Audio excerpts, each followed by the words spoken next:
Oh,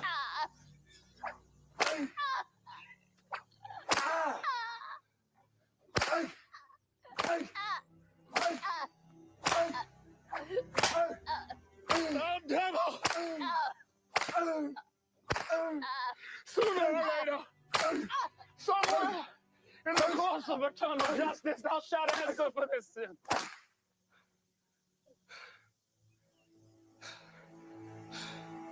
Sin. There is no sin. Man does how he pleases with his property.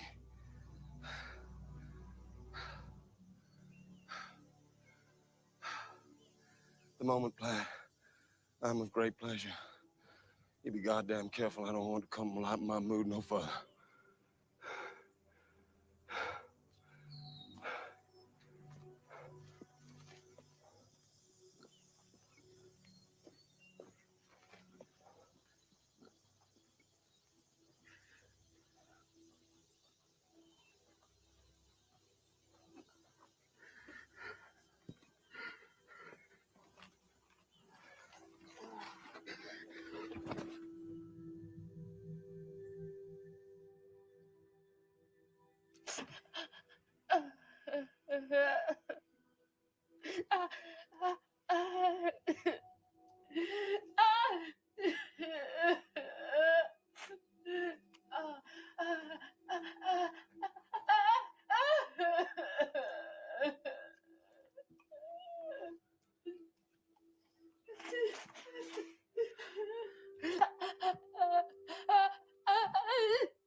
You can close down the YouTube and share the.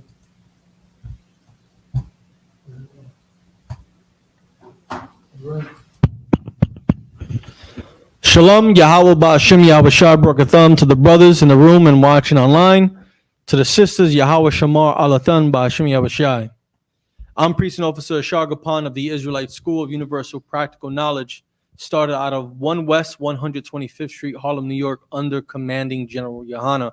And since 1969, we have been the school that has been teaching the entire world, that so-called Negroes, so-called Hispanics, and so-called Native Americans, that they truly are the people described in the book called the Bible.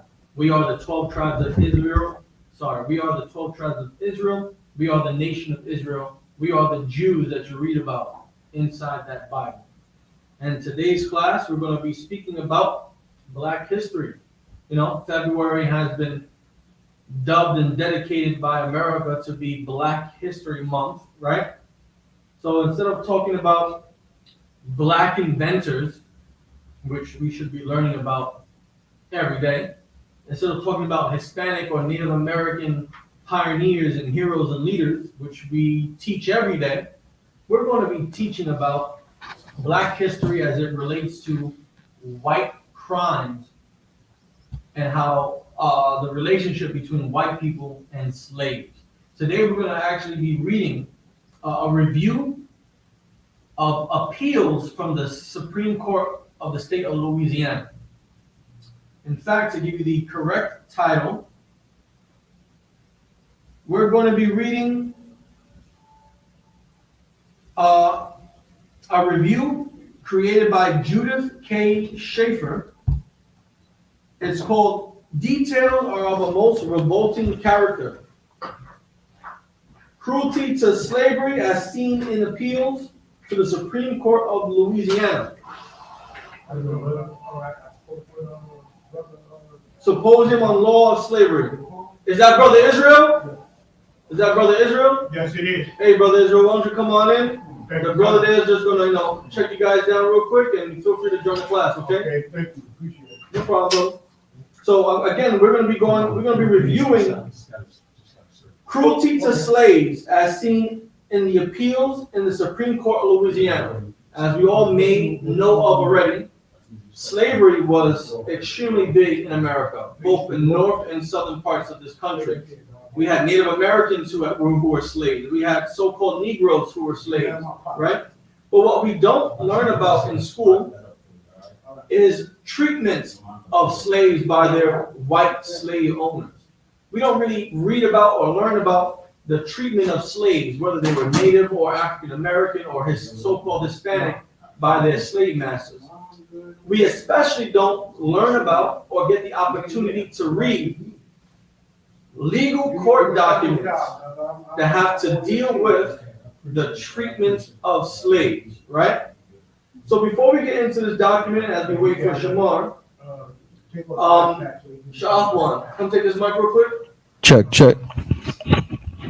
I want you to open up the scripture. I would like for you to go to, the brothers in the chat in the room can do the same. Open up the scriptures and go to Exodus chapter 21, verses 20 through 21, right? Exodus chapter 21, verses 20 and 21. Once you get it, you can start reading.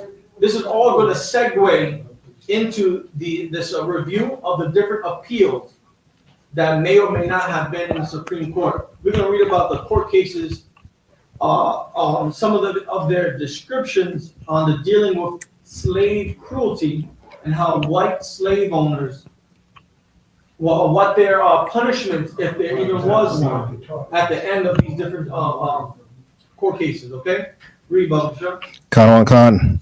Exodus chapter 21, verse 20. And if a man smite his servant, What? and if a man smite his servant, Who can tell me what that means? If a man smites his servant. If you know the answer, just grab the mic. Feel free to answer. Go ahead, Shafwan. if a man hits his servant. Smite. It's more than that. Smite is another word of saying to beat harshly, right? To smite someone is you're basically killing them, right? You're basically unaliving them. Let me just open up my dictionary I have on my phone, right? We should all start carrying around dictionaries. If we don't have one on our phone, it's always great to use. So according to dictionary, smite means to strike or hit hard with or as with the hand, a stick, or a weapon. To deliver or deal a blow, striking hard. To injure or slay, to unalive, right? Go back to the scripture. Khan. And if a man smite his servant or his maid. So a servant is being referred to as a man, and the maid is being referred to as a woman. Keep going. Khan. With a rod. What? With a rod. So this rod is a tool that is used by the slave, by the slave owner to inflict this punishment, this beating on the servant or maid. Keep going. Khan. And he die under his hand. And what? And he die under his hand. What does that mean? We just read a big portion of verse 20, right? We learned about if a man smites his servants or his maid with a rod, and the servant or maid dies under his hand. What does that mean? Anyone can answer. You just raise your hand, the mic get passed to you. That's the mic. He was under his responsibility. So it was his job to smite him. That is true, right? Anyone else? Why don't you read it against your off one? Khan. Really close attention to the flow of this verse, how it starts and then how it ends. Keep going. And if a man smite his servant. A man beats or slays his servant, man or woman. Keep going. Or his maid with a rod. What? With a rod. An instrument. If the slave owner is beating this person with a rod, an instrument to carry out a punishment Now remember, to smite means to slay, to unalive, right? Keep going. Khan. And he died under his hand. And he died under his hand. What just happened here during this smiting, during this beating? Brother in the back. That was an unlawful taking of life Yep. because that's not a law to kill, It's not a law. There's a law not to murder. to murder. Yes. Right?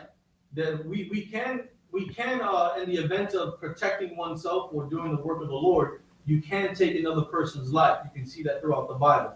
But to murder is against the commandments of the Lord. What this person just did, read the last part of the verse, Shafwan. Khan. He shall be surely punished. Why is he being punished?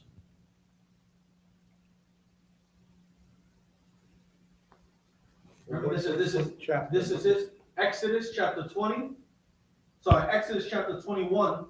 verses 20 through 21. Remember, it's a slave, a woman or man. You have the slave owner, the master, and you have quote unquote what America will consider his property. He's beating his property with a rod, an instrument to beat him with. And while he's beating this slave, they die. Why is the slave owner, master, going to be punished? I gave you the answer a few moments ago.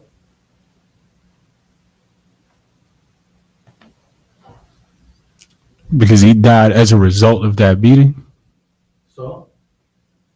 and the beating was unlawful. Correct. He murdered this person. He murdered his slave, right? Murder is it lawful or unlawful according to the Bible? Murder? Yes. Unlawful. Murder is unlawful. So what this person did to his servants was unlawful, and that's why he's being punished. He unrighteously took a life by beating this slave, and in the act of beating his slave dies right there while he's beating him. That is murder, which is unlawful. The brother has a question. The slave owner that you're speaking of, is he of a different nationality? Well, here in this verse, Yeah. right? This whole book is dealing only about Israel. It's for the laws are for Israel. So if this is giving you a law saying he has to be punished, then that's for Israel, because our laws don't apply to the heathen races. They weren't given the laws to follow. We were given the laws to follow. Okay, yeah, I just came in, so I wasn't. Okay, Catching make sure everyone's on the same page. okay, All right. yes. So this Israelite man, just unalive another person, whether they're Israelite or a heathen. It doesn't matter. Murder is wrong, and murder is unlawful according to the Bible and in the eyes of the Lord. Can we agree? Yeah. Right? Yes. And would it be fair to also make the distinction that this slavery here is more like an indentured servitude than like the type of slavery that most people think of today? Let's not even get into that. Okay. Right? Because we're going to make the distinction when we get into this review of these court cases by the Supreme Court of Louisiana.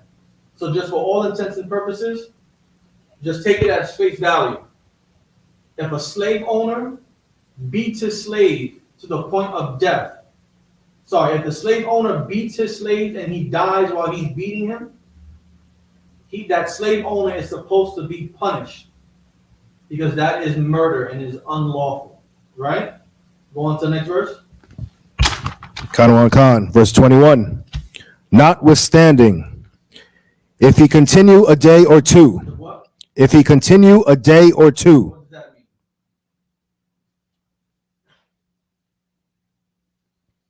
Just raise your hand if you want to answer. Give them mic.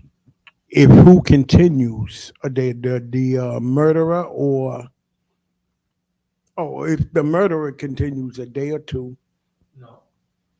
Who's being beaten here? It's saying if the servant can go a day or two. Yes, if the servant, the maid, if the person that's being beaten isn't put to death while he's getting beaten or she's getting beaten, and survives a day or two, give him back the mic, Bubba. Keep going. Khan. He shall not be punished. Who shall not be punished? Who is being punished in the first verse? The slave master. For what? No. Unlawful killing. Let's use the word. Well, you can sure you can use that. Unlawfully killing his servant. He's being punished there, right? Who is not going to be punished in verse 20?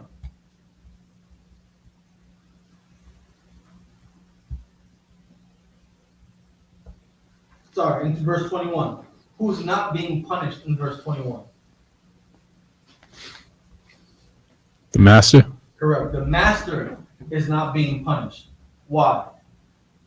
Continue reading. For he is his money. Why is the master, the one that was beating his servant, not being punished if the servant survives a day or two?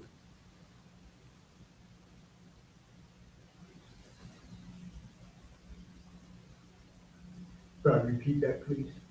Why is the slave master not being punished if his slave survives the beating for a day or two?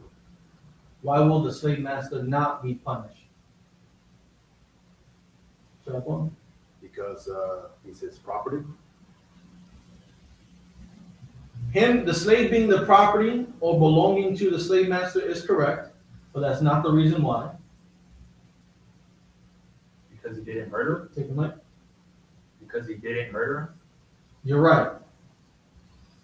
What would need to happen in order for the slave to be murdered? What needs to happen? You have to excessively do it. Correct? And being murdered means if he survived a day or two, he's not murdered, right? Right. So here in verse 21 is showing the distinction, right? You have two slave owners, the one on the left and the one on the right. They both have a slave. They both take up this rod here and both beat the slave the same amount with the same force. One slave dies right there on the spot during the beating. The other slave, even though he was beat the same way, if he doesn't die during the beating, but he lives on for another day or another 2 days, what can you say did not happen to that slave versus the one that died during the beating? He had a little mercy on him. If they're both being beaten the same way, there's no mercy there. Repeat that, Yes. please. Two slave owners, Yes. two slaves. They each beat their slave with this rod the same exact way, with the same exact force. However, slave one dies during the beating because of the beating.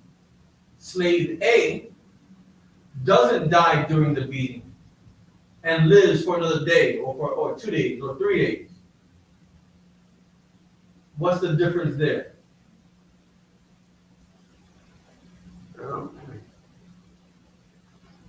According to the way that, you can hear me? I hear you. According to the way it was expressed, the only difference is the time from the conclusion of the beating and one is unalived over a period of time. That's absolutely correct. It's premeditated. No. What you said, absolutely correct. The first slave died. He's trying to give you back the money.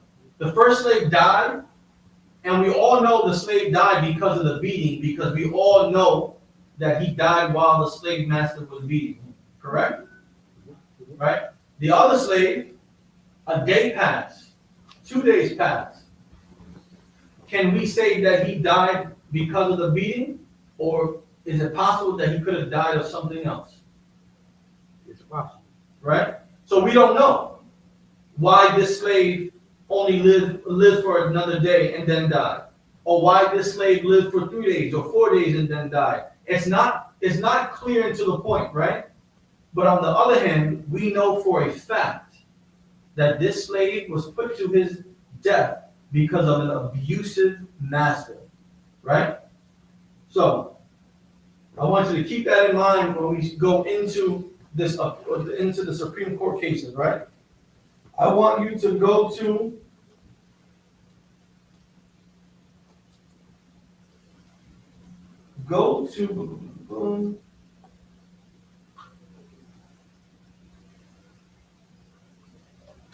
Ephesians chapter 6, verse 5.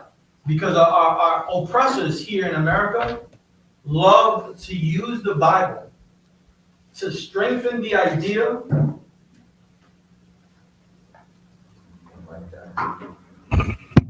check. Our oppressors. Can you pass me this mic down here, Bubba? This mic went out, this mic went out as well. I don't think brothers will hear me. Okay, cool. There we go. Salagi about that antisocial. Right, so our slave masters love to use the Bible to strengthen the idea that they have the power as the slave master, and us being their slave, being their property, that they have the ordained right and authority by the Lord to treat us the way they treated us. And they use scriptures like what we're about to read as proof of why we should be obedient to them, and as proof as the justification of the punishment they dealt to us was allowed. All right? So like in 1 second.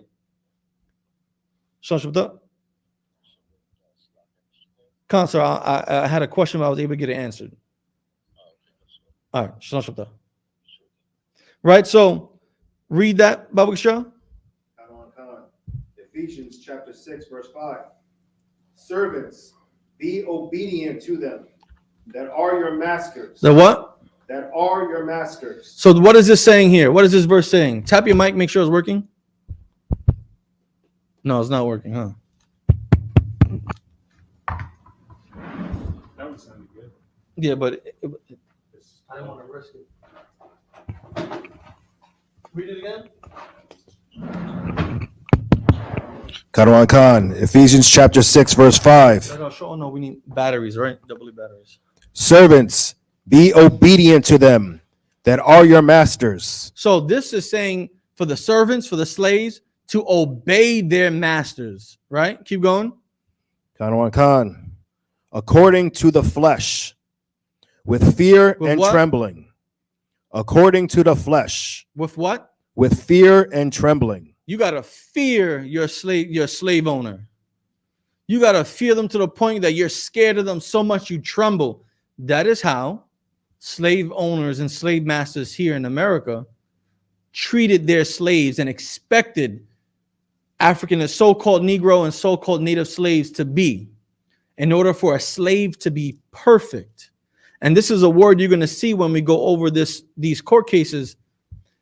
The slave needed to be perfect, to be obedient with perfection. And the only way is to make them submit to your ruler over them, which entail them being fearful of you, scared of you.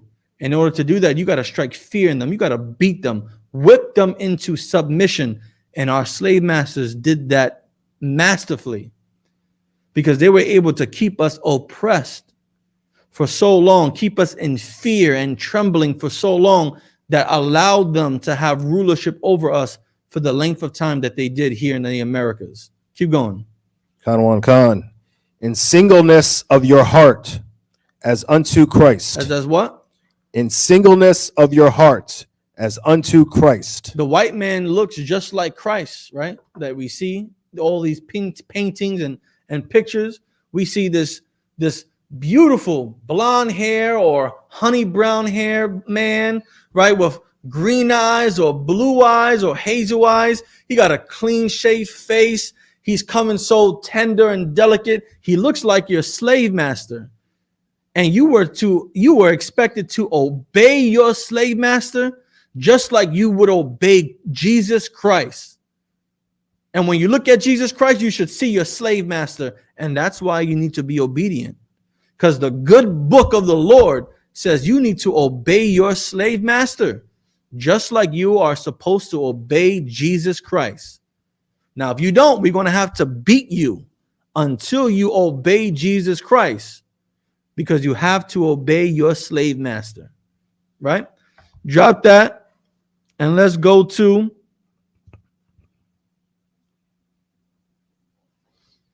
First Peter 2:18. This is a good slave scripture, right? Let's get into these good slave scriptures. First Peter chapter 2, verse 18.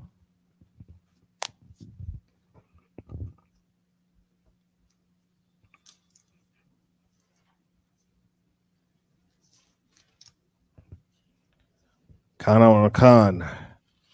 First Peter's chapter 2, verse 18. Servants, be subject to your masters with all fear, not only to the good and gentle, but also to the froward. What? Read it again. Khan. Servants, be subject to your masters. Be what? Be subject to your masters. You need to obey. You better obey and be under subjugation to your slave masters. Keep going. Khan. With all fear. With what? With all fear. And you have to be subjected to him with all the fear that you can imagine of the possibilities of you receiving punishment if you were to disobey him. Let your imagination run wild. You know how they tell us when we were kids, let your imagination be run free. You being you as a slave, let your imagination run wild as possible, as much as it can. So that way you can fear your slave master if you ever disobeyed him. Let your imagination run around on all the possibilities of punishment that can happen to you if you did not obey your slave master. Keep going. Khan.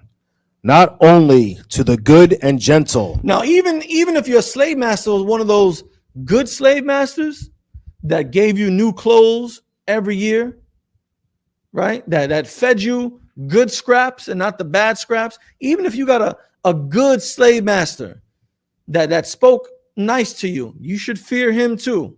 But not just the good ones. Keep going. Khan. But also to the froward. But what?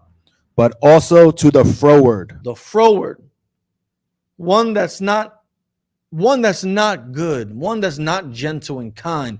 One that's difficult. One that's harsh. The opposite of gentle.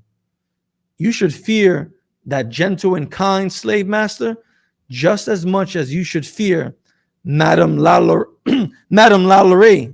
from Louisiana, who unalived and tortured her slaves back in the 1800s. She had them hanging from the ceilings. She had their skin pulled back. She had their arms broken and hanging by joints and bent in different awkward positions. You better obey your slave master. No matter if they were good slave masters or diabolical slave masters. Brother? What was the name again that you said? Madame Lalaurie. Lalaurie? I'm pronouncing it wrong. She had a French Creole name, yeah, but she was a diabolical white woman. Okay. We're gonna get in. We're gonna read up on her in a little bit. Baba Shah, if I show off one of you, can you get me a cup of water, Baba Shah? Not you show off one, Salakia. Right? Let's go into some more script. Anyone want a cup of water? If you want a cup of water, let us know so that we can get you some water, okay? The water, brothers. Let's go.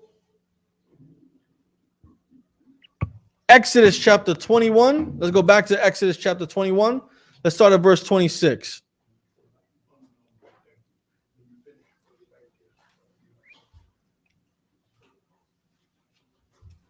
Exodus 21, verse 26 to verse 27.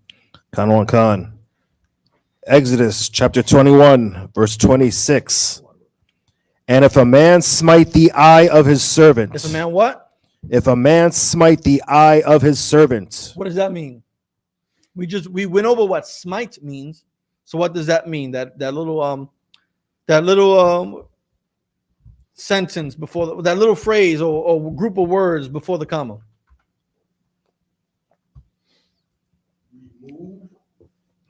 Remove or make it unuseful.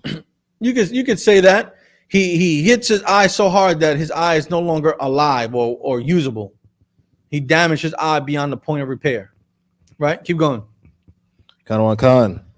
Or the eye of his maid. Or to the eye of a female servant. Keep going.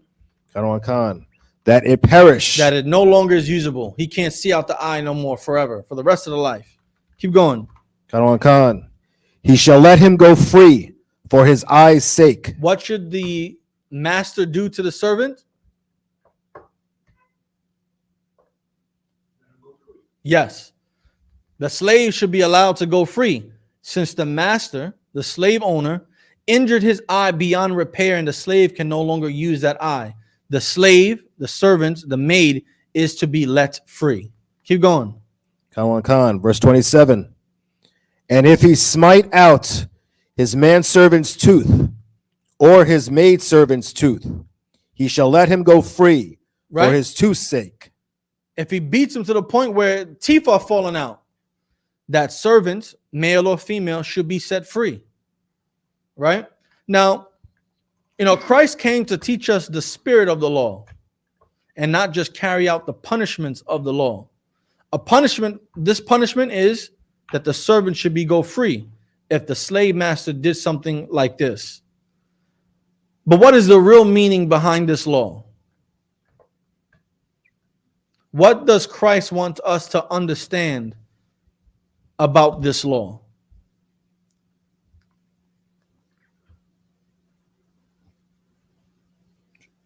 That if you don't have compassion on the people you're responsible for, it's going to cost you. Yes. Yeah, that's true. Christ wants us to understand that we shouldn't be doing things like this in the first place. Why would you beat someone? Let's just say someone who's working for you, your property, right? Why would you beat your servant who makes you money, right? Servants make you money. That's like Jeff Bezos, the CEO of Amazon, beating one of his warehouse workers. Why would you beat your warehouse worker to the point where he can no longer use his left eye when he needed his eyes in order to make sure the packaging is correct, to make sure that the correct item is in the box, to make sure that the labeling is correct, to make sure that the items that are being bought and bringing the master money are going to the correct places? You need both your eyes, right? Why would you knock out the tooth of your receptionist if when people come into your office, your receptionist is missing teeth? That doesn't look good for you. That doesn't look like you care about the people that work for you. It doesn't look like there's a good, healthy environment that people want to come and do business. Because if your workers look like this, what kind of product or merchandise can I expect from you? Right? We shouldn't be beating anyone like this. Right? And just speaking about Israelites only, you shouldn't want to hurt your brother or sister to the point where you make them lose an eye. You make them break bones in their body where they can no longer walk, where they no longer be able to eat properly, right? Where they can no longer support their own families. The spirit of this is we want to be mindful of how we treat our brothers, our sisters, also the people that work for us, right? Last one before we get into this review. Drop that and go to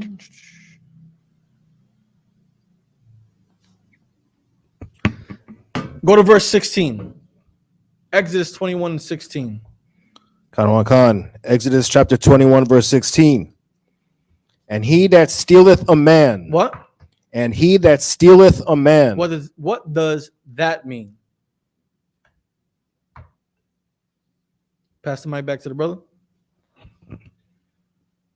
A person that removes another person or being from their habitat. Yeah, you can say that. Kidnapping, taking someone against their will, right? That's slavery in America, right? Because in Israel's day and age, servants were predominantly those who were captured as an aftermath of war, right? Or our own people who owed us a debt and they had to work it off. And then after that debt was paid, they were allowed to go free, right? Here is showing you, is telling you exactly what our oppressors did. They kidnapped us, they took us, they stole us from our land, from our people, from our mothers and daughters, and put us into captivity and put us into oppression and bondage. Keep going. Khan. And selleth him. And what? And selleth him. That's what the whole transatlantic slave trade was all about. Africans hunting us down in Africa, selling us to the white man bringing us to Brazil, Jamaica, islands in the Caribbean, to right here in New York, the second biggest slave port right here in New York on Wall Street, the second biggest slave port in all of the United States of America was right here in New York City, Wall Street. The second is in South Carolina, Charleston, I believe. That was the first biggest slave import. The first biggest slave port in the United States was in the South. Was it really in the South? It was more like mid-South, like yeah, South. Okay, South. And the second biggest slave port was right here in the Big Apple, Wall Street. Right? Keep going. Khan. Or if he be found in his hand, he shall surely be put to death. So if a man steals another man and sells them, or if that man is found in that slave seller's hand, in his ownership, in his possession, he shall be what? He shall be surely be put to death. Was Africans put to death for stealing and kidnapping us? Was the white man put to death for stealing and kidnapping us? No, right? So let's find out why. Let's go to this this article review. Okay, if you can share, Baba Kasha. So read that, please. Right there. Details are of a most revolting character. Cruelty to slaves as seen in appeals to the Supreme Court of Louisiana.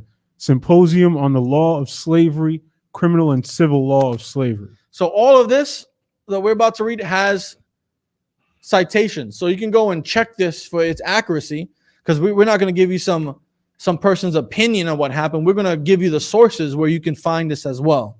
All right? So read it, Baba Shah.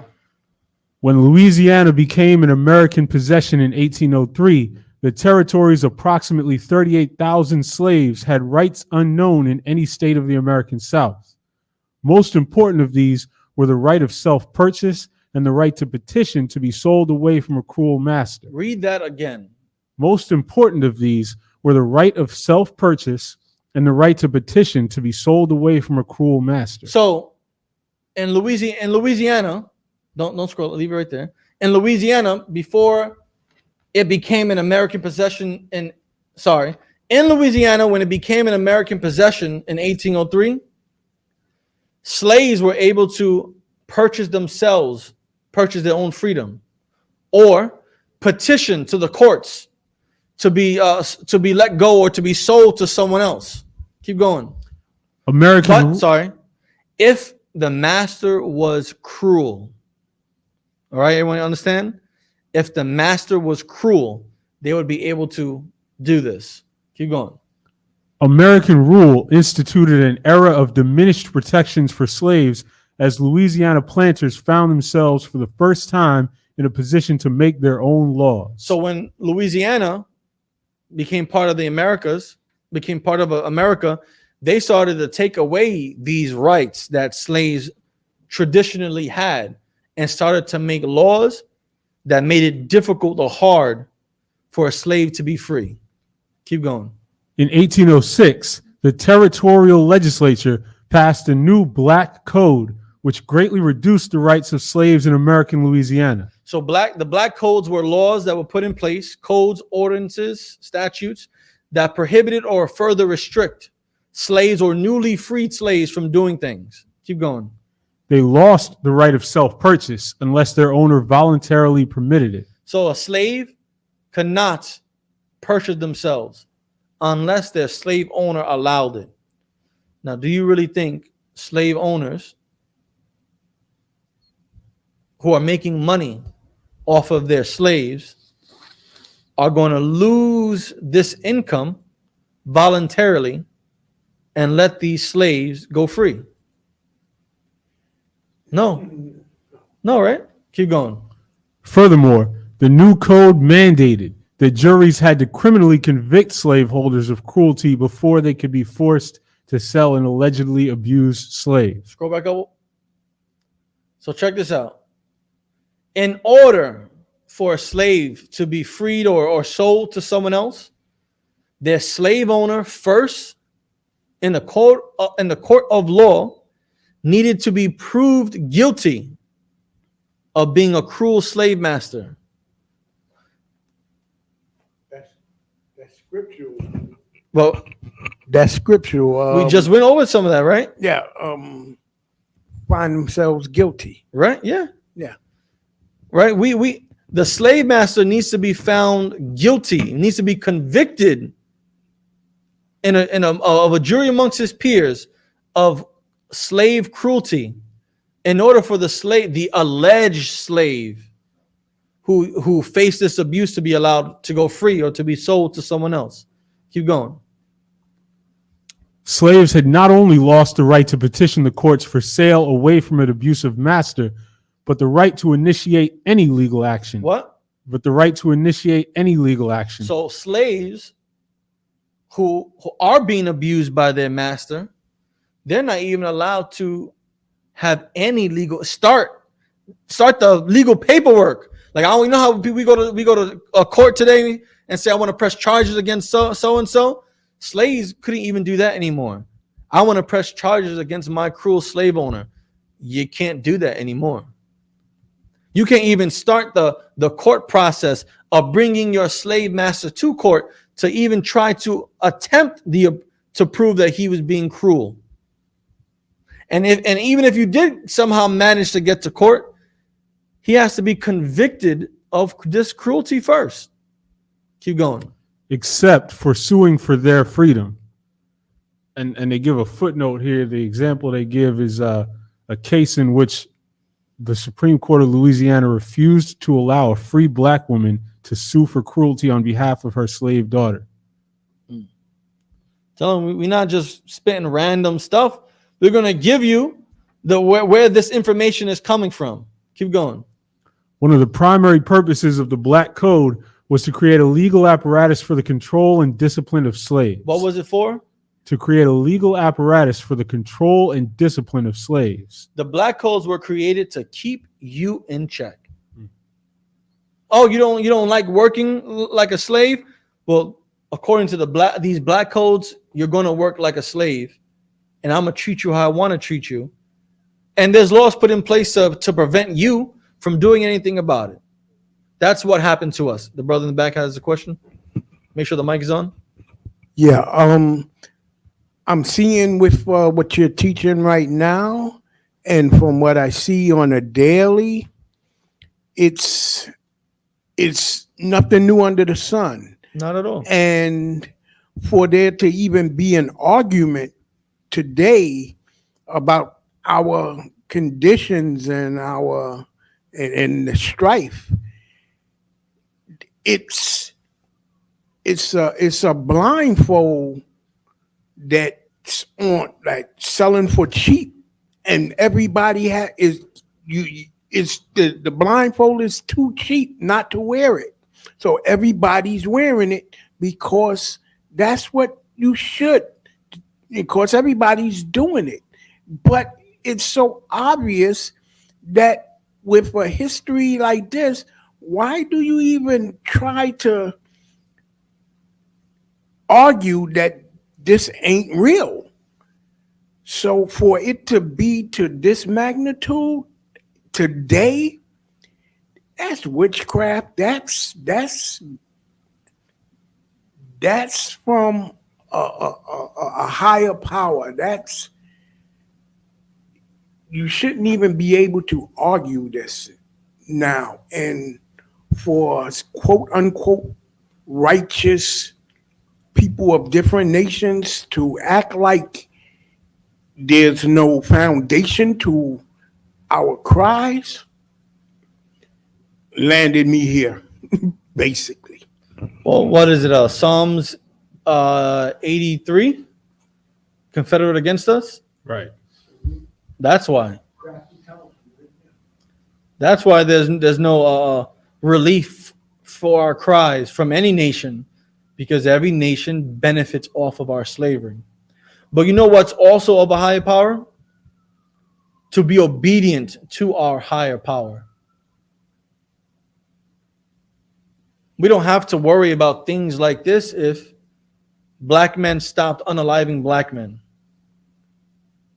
We don't have to worry about things like this if Native American men refused that fire water and didn't drink that fire water excessively to the point where they're poisoning themselves to death.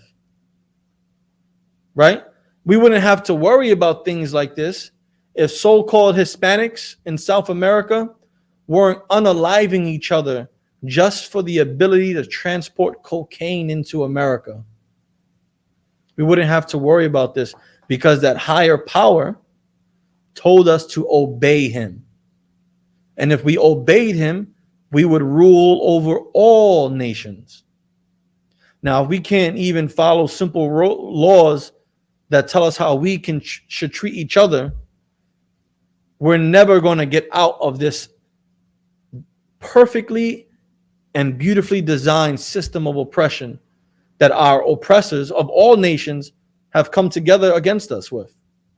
We're never going to get out of that if we can't learn how to be brothers and sisters to each other. You want to say something? No, I was just thinking, but since it's as though like a raw egg and a boiled egg. If there's a people that know if a egg sits in hot water for a period of time, it's going to turn into something else. Now you already have laws and you condition the music and the media and the everything to respond and to react and to infuse itself with the boiled egg when the meek and the lost is still operating on a raw egg level. So how do we come from underneath this bondage when they're that step ahead where they know they can drop the boiled egg from 3 inches off of the surface, but there won't be no liquidy mess. You know, where we still operating on What's the the level. question? Okay, so my question is if the powers that be already are operating on a boiled egg level, we're just still raw eggs. We don't know nothing about being boiled eggs. So it's like they always a step ahead to keep us in a bondage. I'm not really getting the boiled egg analogy, but are you trying to say is why are oppressors having an easy way of keeping us in a state? Yeah, like hip hop. Okay, so for an example, Is that what you're trying to say, hip-hop, though? yes. Okay, the answer is simple. Because we are disobedient to our power. Right? We all know that drugs are bad, right? What happens when you use crack cocaine, smoke crack cocaine, or inject heroin into your veins? What happens? You can potentially unalive yourself right there and then from an overdose, right? You can get yourself addicted to the point where you're slowly poisoning yourself until you die, right?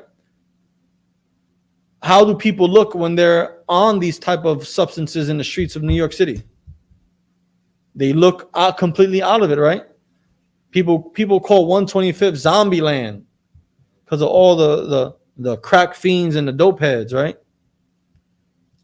What happens when you see a 16-year-old boy bleeding from 3 bullet wounds on the streets of the Bronx? He was unalive because someone that looked just like him put him to his death. For what? For drug dealing, for gang violence, right? How are we going to get out of this system of oppression if we can't stop oppressing each other? Right? I'm hungry. I'm very hungry. I got to pay rent. I got to make sure my daughter has a medication. I got to make sure my 8 wives are okay, right? My 1 wife, my 2 wives, my mom. I got to make sure everyone is good. So I'm going to oppress my brother and take from him so that way me and mine can live. That's not what the Lord said. The Lord said to treat your brother how you want to be treated. The Lord said to leave the gleaning for the fatherless and the orphans and the widows, right? We're supposed to take care of the people that are less fortunate. If we can't do simple things like that, we're not going to get out of the oppression that we have seen in this country and that we continue to see on a daily basis. That answers your question?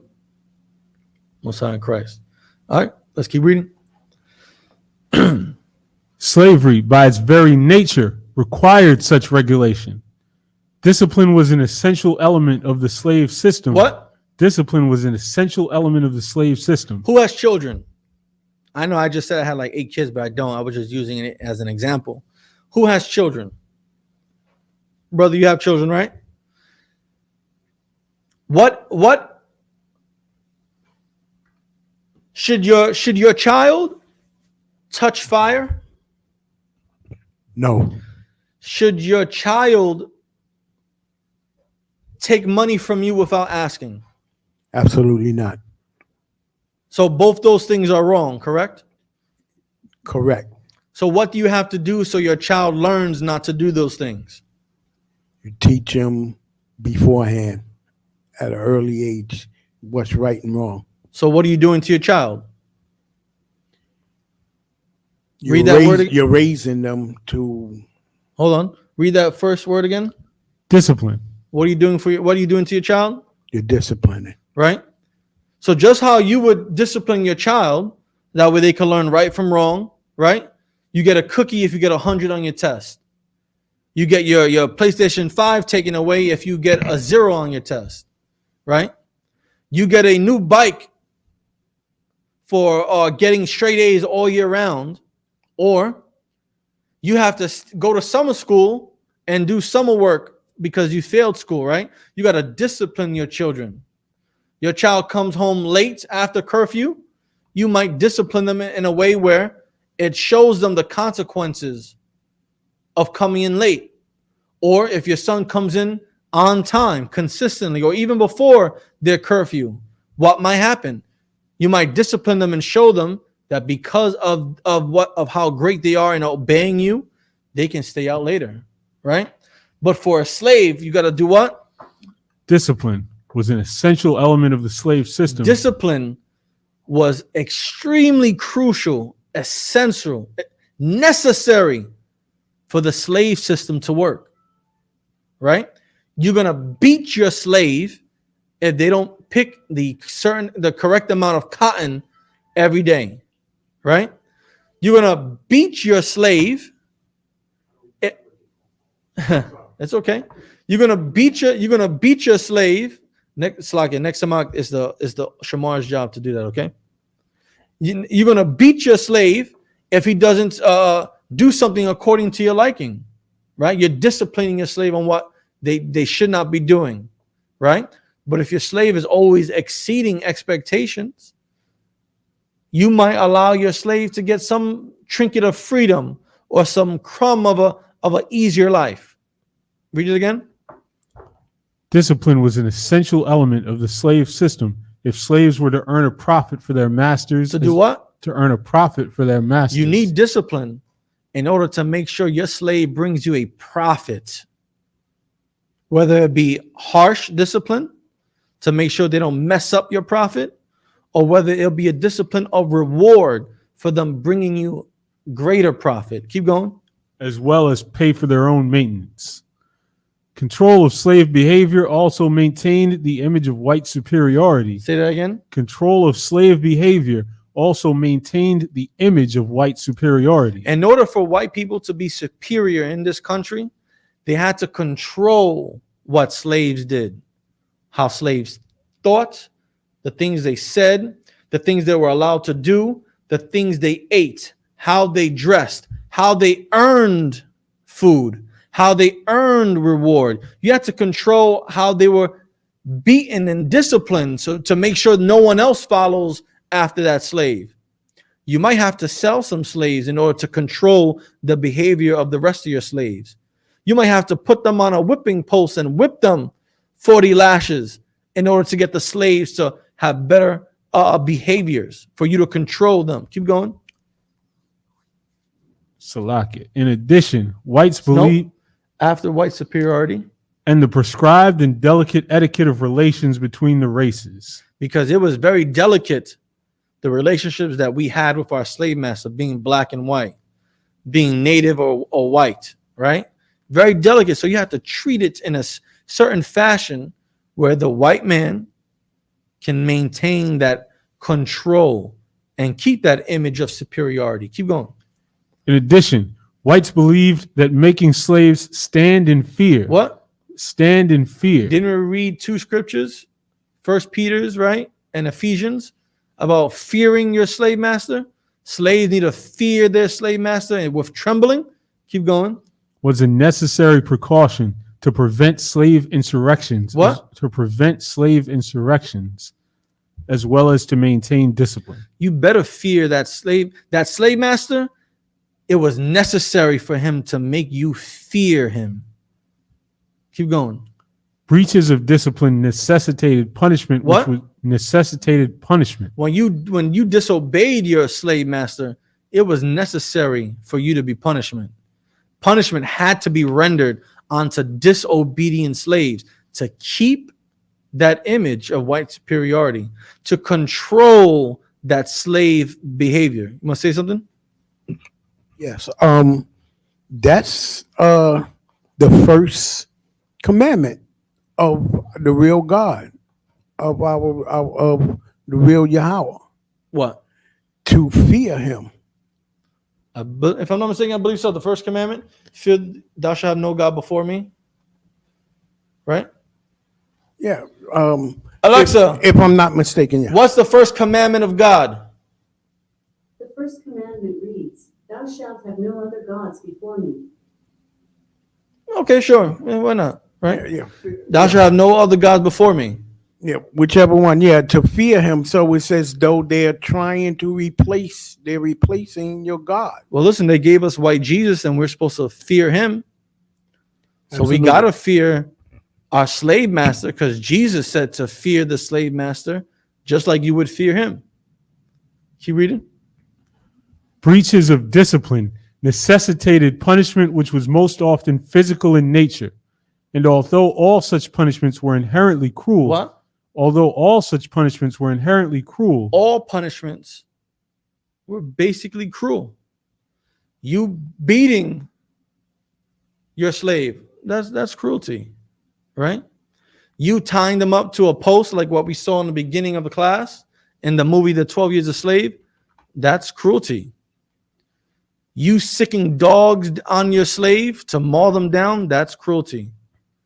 You taking the slave's young baby child and throwing them in the river and in the swamp to capture alligators, that's cruelty. You raping, sexually assaulting your slave, whether man or female, that's cruelty. Us as Israelites, we're not allowed to do any of those things. That's cruel. We're not allowed to sexually assault people.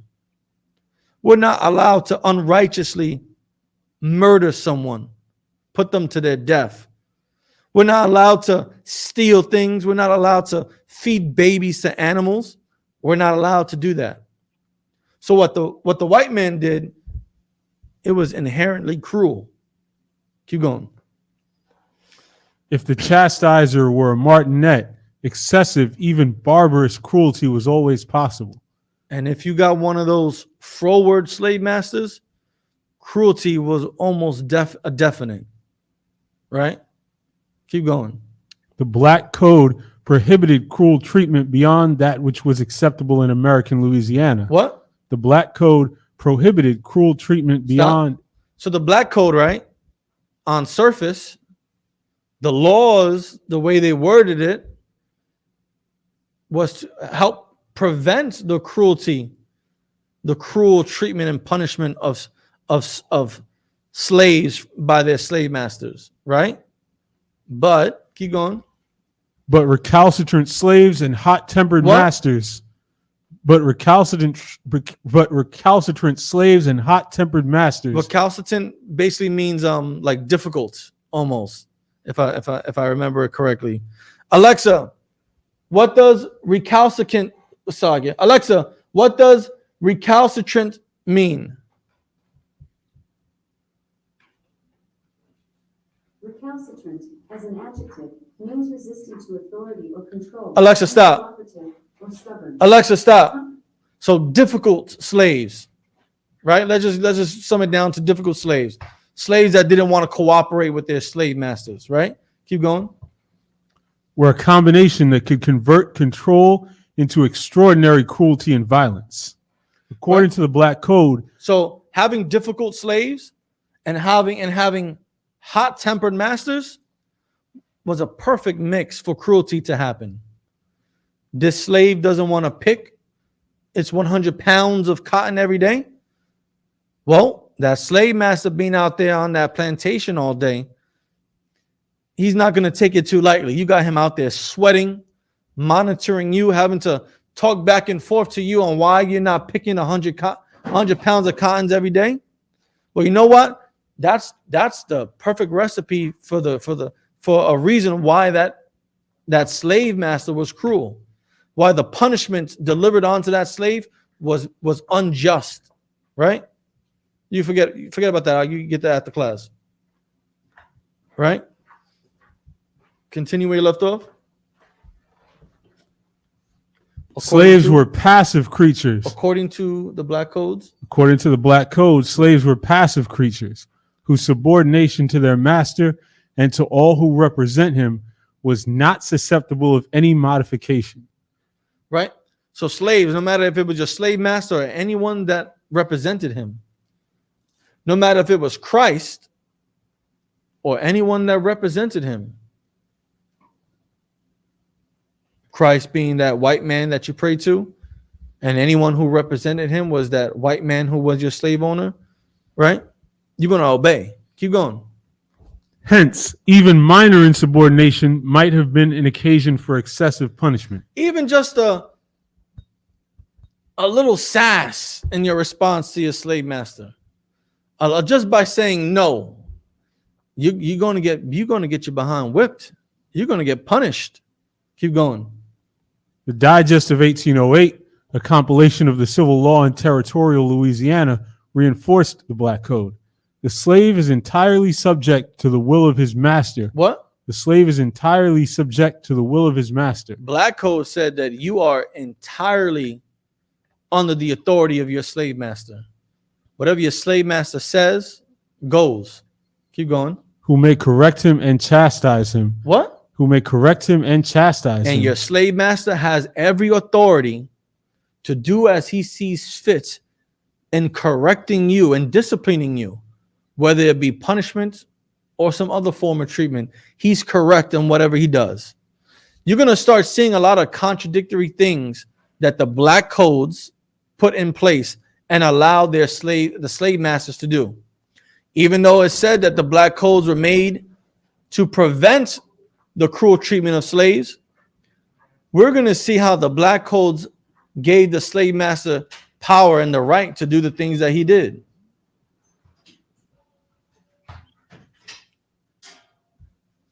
Well, while we wait, any questions on the topic so far? Any questions what we're going over? Shafwan? Salakia, why do they call this the Black Code? Well, let's find out.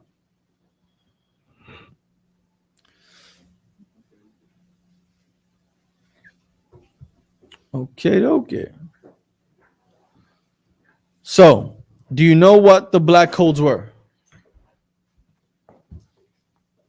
Nope. Okay. So, according to the History Channel, one of my favorite websites, right? The black codes were laws. I'm going to just read what it says here. The black codes were restrictive laws designed to limit the freedom of African Americans who were black and ensure their availability as a cheap labor force after slavery, which was abolished during the Civil War, right? Under the black codes, though the Union victory had given some 4 million enslaved people their freedom, the question of freed black people's status in post-war South was still very much unresolved. Under the black codes, many states required black people, black codes for black people, many states required black people to sign yearly labor contracts. If they refused, they risked being arrested, fined, and forced into unpaid labor, slavery. Outrage over black codes helped undermine the support for President Andrew Johnson and the Republican Party. Yeah. So that's what the black codes were, and that's why they're called the black codes. The water. You want to say something, brother?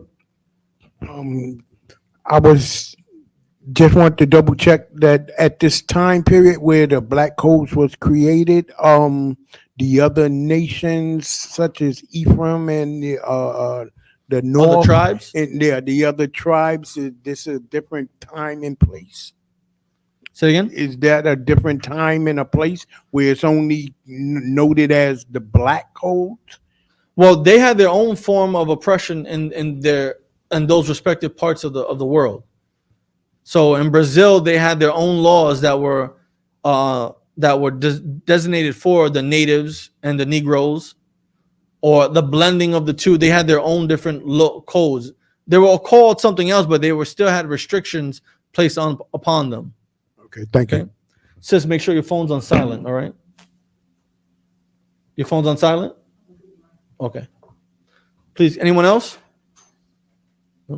All right, please continue. The slave is entirely subject to the will of his master, who may correct him and chastise him, though not with unusual rigor, nor so as to maim or mutilate him, or expose him to the danger of loss of life, or to cause... Whoa. Didn't we learn about that in Exodus 21? Right? Read that again. The slave is entirely subject to the will of his master, who may correct him and chastise him, though not with unusual rigor, nor so as to maim or mutilate him, or expose him to the danger of loss of life, or to cause his death. Right? A slave master is not supposed to put the slave in a position where he's injured beyond repair, to lose his life or to be mutilated, right? That's not allowed, because then that's murder. Keep going. The Digest of 1808 also provided for the court-ordered sale of slaves whose owners had been convicted of cruel treatment, if the presiding judge so ordered. So, if the slave owner was convicted of cruel treatment to his slave, the slave can be court-ordered to be sold to someone else. Keep going. No other American state had such a provision. So that means in New York, slaves were not allowed to be, was not able to be court-ordered to be sold to someone else if their slave masters were cruel. There is a footnote with a reference to a book called The American Slave Code in Theory and Practice that points out that masters had only to repeat excessive punishments until they became usual. So if your slave master was tying people to the slave post and just excessively beating them for, let's just say, 3 days in a row, and doing that to other slaves, that may constitute as something that is usual to happen, which might be grounds to have that slave master be convicted of cruel treatment. Sis? It's like it's happening right now with the law, right? I don't know what you're talking about. About what is it? They if you don't follow like different, if you don't follow rules, you get punished. What do you if you don't follow rules, you get disciplined in anything in your on your mom's house, your dad's house, from the Lord. Yeah. And this legal system. Yeah. Yeah. Okay. Brother? I kind of want to elaborate kind of what she just said. It's kind of interesting, right? This is in Louisiana. You know, Louisiana still to this day is like very, like, if you look at their prisons, like Angola, they still use like almost like slave labor. Like literally like the exact same thing. Well, according to the 13th Amendment, you basically are a slave if you get convicted of a crime and sent to prison. Right. So I definitely, of course. Right, but the labor part of it is like the kind of intriguing like part of it all. Like, you know, most like when you go to like most prisons in different states, it's like it's labor, but it's usually like working for like some type of like company for like, you know, like a couple of cents an hour. It depends on where you are. Some might have you picking up trash at the side of the road, chain gang. Yeah. Some might have you digging ditches and some might have you growing crops. Some might have you making microchips for AT&T. Some might have you doing things for Whole Foods. Right. Being sent on a bus to go work at some processing plant. Right. It's slavery. Right. It's Whether just it's interesting cruel, how they kind of like, I think, was that kind of what you were saying with the boiled egg and the egg? How it's like they're kind of just ahead to the point where like we don't even see it almost. It's like we're almost blinded to it. Like we're blind. We don't even notice it happening. Right. Yeah. Continue. The Black Code also prohibited the maiming or killing of slaves by their owners or others. Just like Exodus 21 says, right? You're not allowed to beat your slave to the point where you make them lose a tooth or lose an eye or take their life. Keep going. Persons who treated slaves with cruelty risked a fine of between $200 and $500. The code accepted certain types of physical chastisement from its definition of cruel punishment: flogging or striking with a whip, leather thong, switch, or small stick. Other exceptions including placing a slave in fetters and confinement of the slave. So you can do things like this, right? Keep going. It is indicative of legislative sentiment concerning cruelty to slaves that Louisiana lawmakers passed an act in 1821 that mandated a fine of $200 or imprisonment for 6 months for a person convicted of wantonly or maliciously killing any horse, mare, gelding, mule, or jackass. Those convicted of this crime were also liable to the owner of the animal for its value.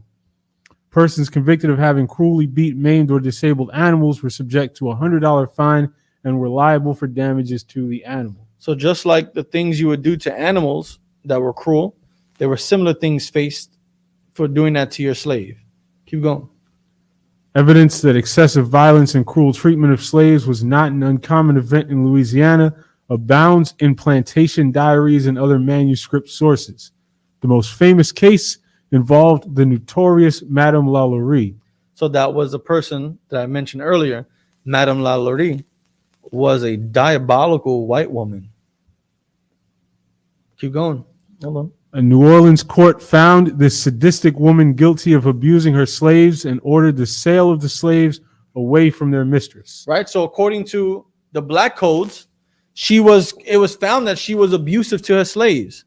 She did all types of, whatever your mind could imagine of what this white woman did to her slaves that was so cruel, it probably happened. And it was so cruel that she was found guilty of this abuse. So according to the Black codes, if you're found guilty of this treatment, your slaves can be court ordered to be sold to someone else. That way they're no longer in your possession, where you can no longer treat them in such a cruel manner, right? That's what we learned earlier. Check this out.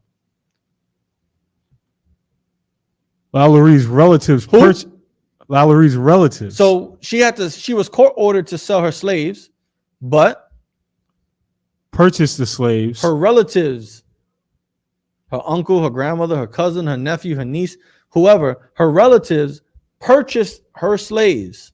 Keep going. And returned them to her.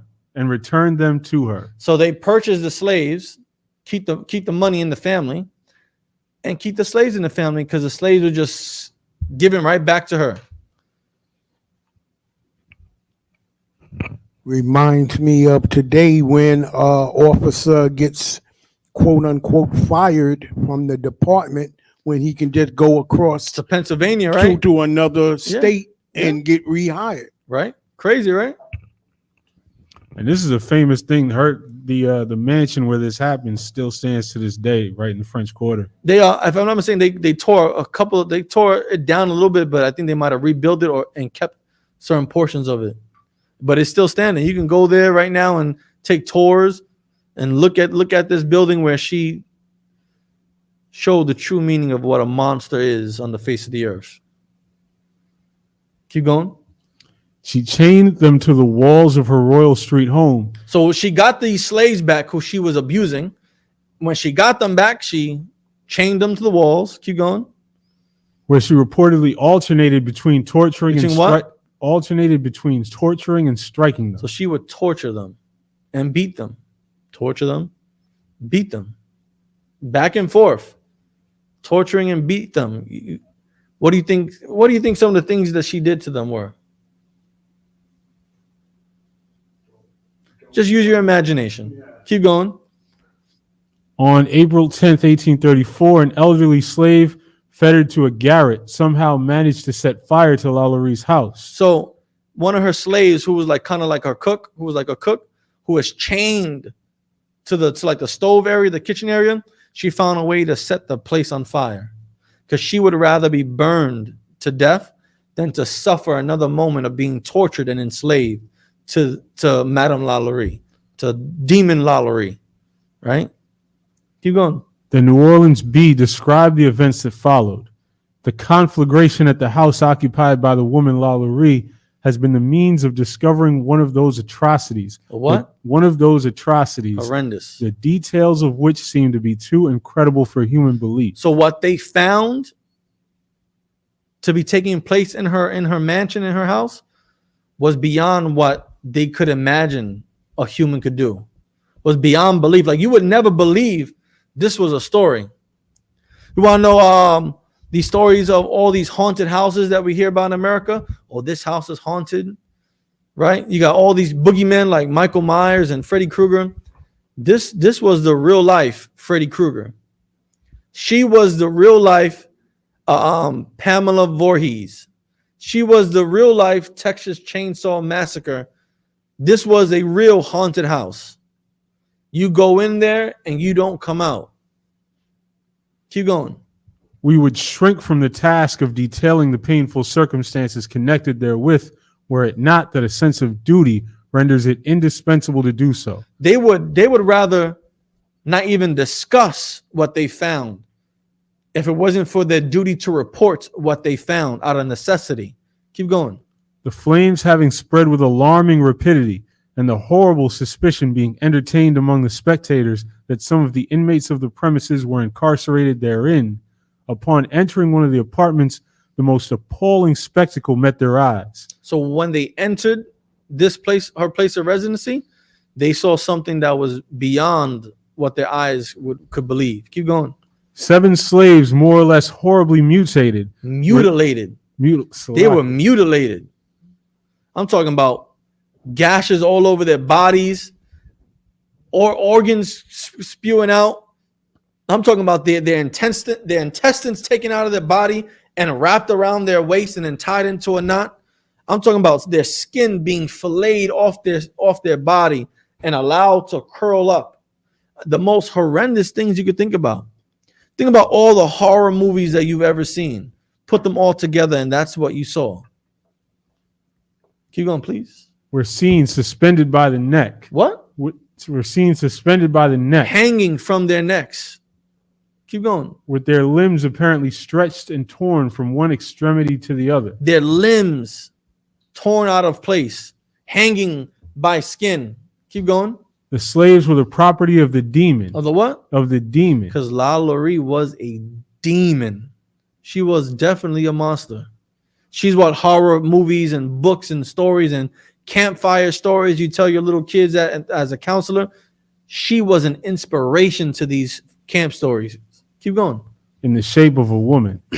They had been confined by her for several months and had been merely kept in existence to prolong their sufferings and make them taste all that the most refined cruelty could inflict. Because this cruelty was refined. It was almost so sophisticated, the type of imagination she was able to bring into existence. It's like watching Hannibal Lecter at work, how he was such a genius and did the most diabolical things. It's like watching the Saw movies, how such a genius can design such contraptions to bring about the most gruesome manner of your death. She refined the level. She took, you know how people say take it up a notch? She took torturing her slaves up several notches.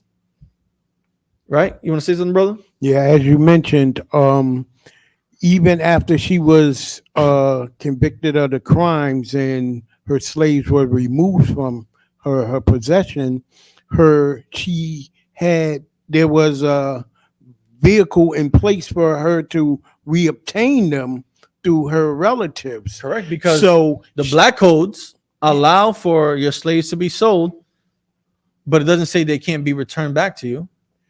Exactly. So when you say the magnitude of her imagination, she is just one of an organization, a society, a governor that allows those things to be in place, because otherwise whoever's supposed to hold her accountable for that to be possible, they're just as guilty as she is. Well, the black codes were put in place to further oppress black people, to further restrict them of obtaining their freedom. It was all designed that way. She just like how you see a white man get away with murder, because there's loopholes put into the system that allows them to get away with murder. See, a white boy can go and rape a black woman and leave her in the dumpster, right? Right. And only get put on probation for 6 months because they don't want to. He's such a young kid. He's only 21. He's going to ruin the rest of his life if he goes to prison. He just made a mistake, you know. So who did? So we gotta just hold on. We just gotta give him 6 months probation. You know, don't send him to jail. We don't want to stain his record. But a black football player has consensual sex with a white woman. Right. She says he raped her. His whole football dreams smashed, destroyed, even though she comes out and says he didn't rape me. He can no longer go to the football. He can no longer go to the NFL. He just spent years in prison, years battling this court case. All his dreams are ruined, and nothing happens to her. The system is designed for the slave master to always win. But the Lord's system is designed for us to win if we obey his laws. That's the whole point of everything in life. The duty of a man is to fear the Lord and to obey his laws and statutes and commandments. That's the whole duty of man. Fear the Lord and obey him. We got to start fearing the Lord and obeying him. Keep reading, please. Those who came to fight the fire turned into an angry mob when they observed the pitiful condition of her slaves. Madame Lalaurie barely escaped the city just ahead of a furious band of onlookers. The angry crowd destroyed her furniture by dropping it from the balcony to the courtyard below, and then proceeded to demolish most of the house. Section 16 of the Black Code authorized criminal prosecution for mutilation, severe ill treatment, or the killing of a slave. Section 17 provided that if a slave were mutilated, beaten, or ill-treated when no witnesses were present. Wait, damn, right? Because didn't we went over in Exodus, right? How if the slave died because of the beating, no one else needs to be there. It's just the slave and the slave master. The slave master beat his slave. The slave dies there because of the beating. That's what we learned about. If the slave eye is no longer usable, the slave must go free. If the slave, hold your point. If the slave's tooth is knocked out by the master, the slave must go free. What does section 16 say? Authorized criminal prosecution for mutilation, severe ill treatment, or the killing of a slave. So you were under the black codes that were created to protect slaves, right? If a slave owner mutilated their slave, was cruelly treating them, unalive their slave, criminal prosecution would take place against that slave owner. That was section number 16. The following section, number 17, of the same black codes, listen carefully to what it says. Provided that if a slave were mutilated,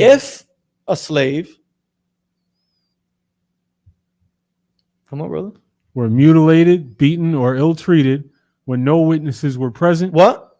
When no witnesses were present. So according to numbers, we just read 16. Now, according to section 17, if there's no one present, if it's just me, if it's just a white man and his slave, no one else is around. If the slave is mutilated, killed, beaten, ill-treated by his slave owner, but no one else witnesses it, keep going. The owner or person responsible for managing the slave would be prosecuted for cruelty. Would be, right? You would think, okay, there's no witnesses, right? But the slave was still beaten. The slave was still killed, maimed, right? The slave master has to be prosecuted for cruelty. Keep going. Unless he or she could produce evidence to the contrary. Unless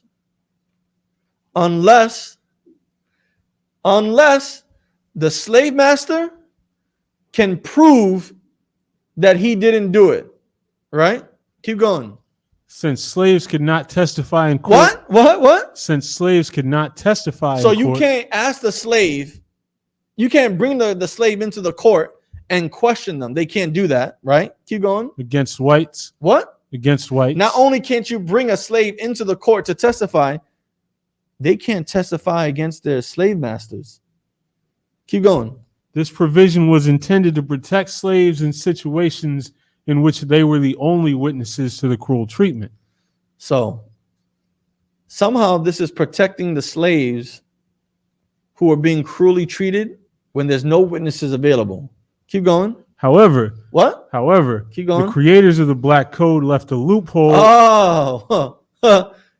See, you want to know why a white man can get away with unaliving someone? You want to know why George Zimmerman can get away from murdering that brother just eating some Skittles and drinking a can of Arizona? You want to know why white people get away with all types of atrocities? It's because there's always a loophole that benefits white people. Keep going.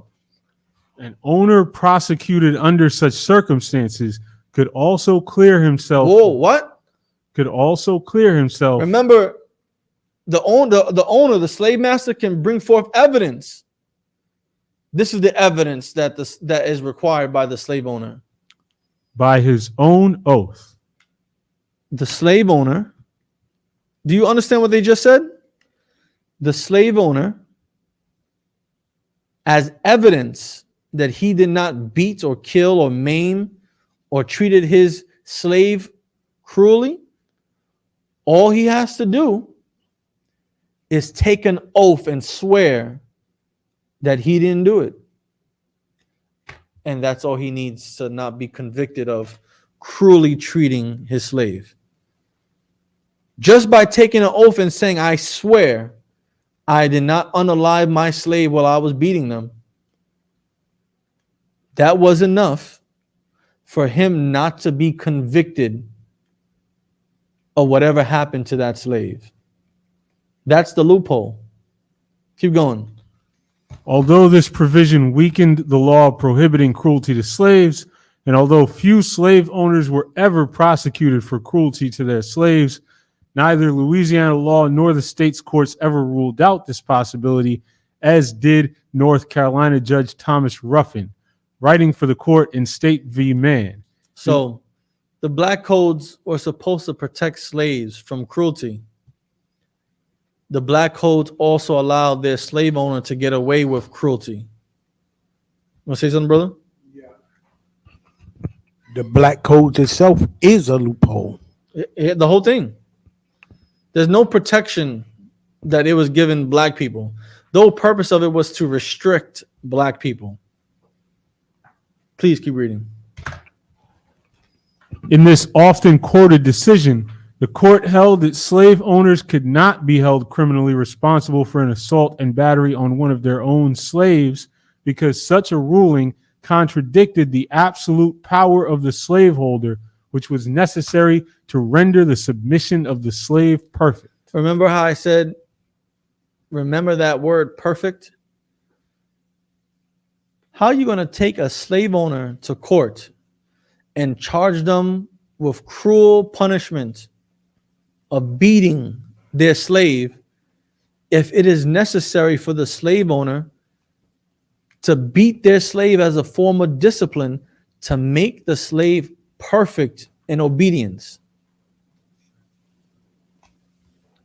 How can you convict a white man of doing his job and making his slave obedient? If I need to beat my slave and whip them on a tree to make him or her obedient to me and make everyone else obedient to me, how are you going to convict me of doing my God-given right? How are you going to convict me of using the authority I have over my slaves by punishing them if I'm not allowed to discipline them? This is what the black codes allowed white people to do. You can't convict them for beating their slaves because they have to beat their slaves to make them obedient, to make them perfect slaves. You want to say something, brother? No? Sis, you want to say something?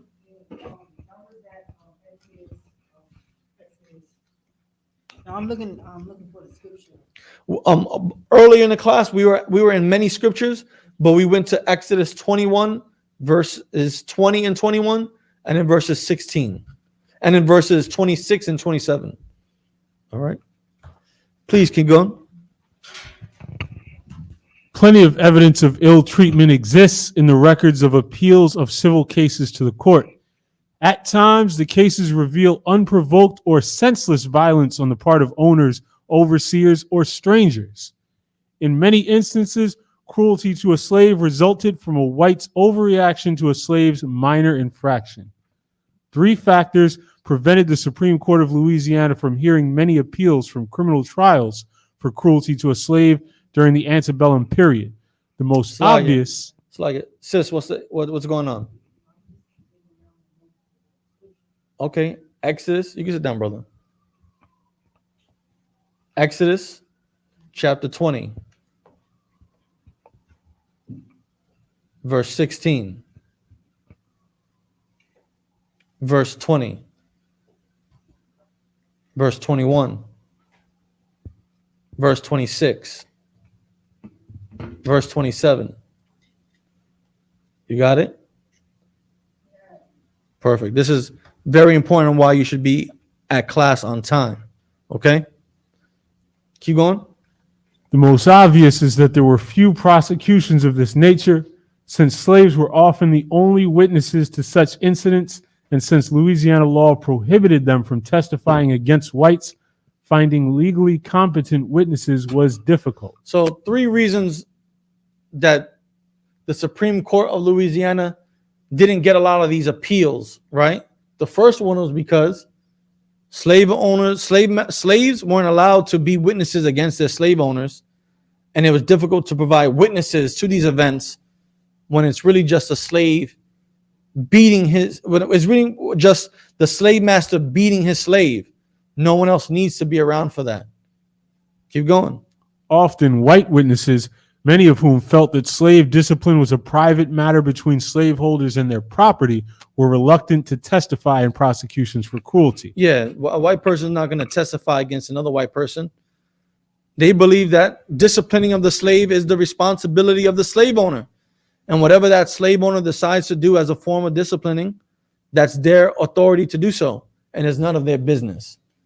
Yeah. That's like expecting a cop to testify against another cop. Yeah, exactly. Keep going. Often white witnesses, many of whom felt that slave discipline was a private matter. Oh, slot. Furthermore, as we will see in one instance, white juries simply refused to convict.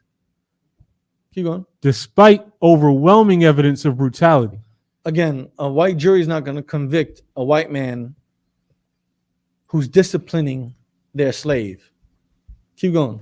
In such cases, prosecutions of slave owners that ended in acquittal were not appealed and therefore do not appear in the records of the Supreme Court of Louisiana. Yeah, so when the white man was proven not guilty of beating his slave, no one appealed that. No one would appeal that because, again, a slave, a black person, couldn't press charges or bring forth court proceedings against his slave master.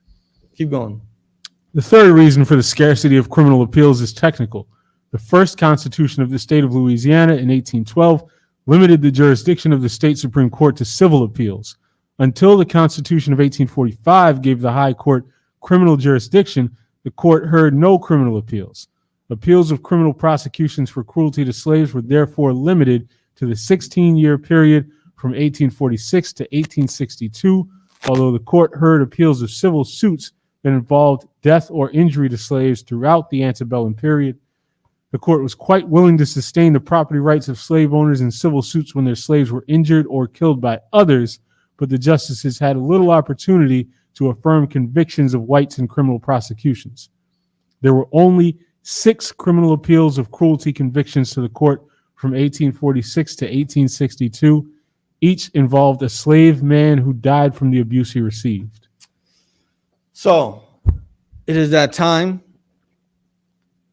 Maybe next Monday we'll get into these six court cases. Any questions on what we went over, the scriptures we went over, or the information that Officer Shayala was able to read for us? Any questions, comments, thoughts? No? Okay. So with that, I'm Priest Ashar Gapan of the Israelite School of Universal Practical Knowledge. Started out of 1 West, 125th Street, Harlem, New York. And under Commanding General Yohana, we've been teaching that the so-called Negroes, so-called Hispanics, and so-called Native Americans are the true children of God. We are the 12 tribes of Israel that you read about in the Bible. To the brothers in the class, to the brothers that are watching online, Shalom, Yahweh B'Ashem Yahushua Baruch, and to the sister in the class and the sisters that are watching online, Shalom, Yahweh Shamar Latan B'Ashem Yahushua. We had the ISCPK start out at 1 West 125th Street, Harlem, New York. Rule for a new brother and sister. When a new brother or sister comes in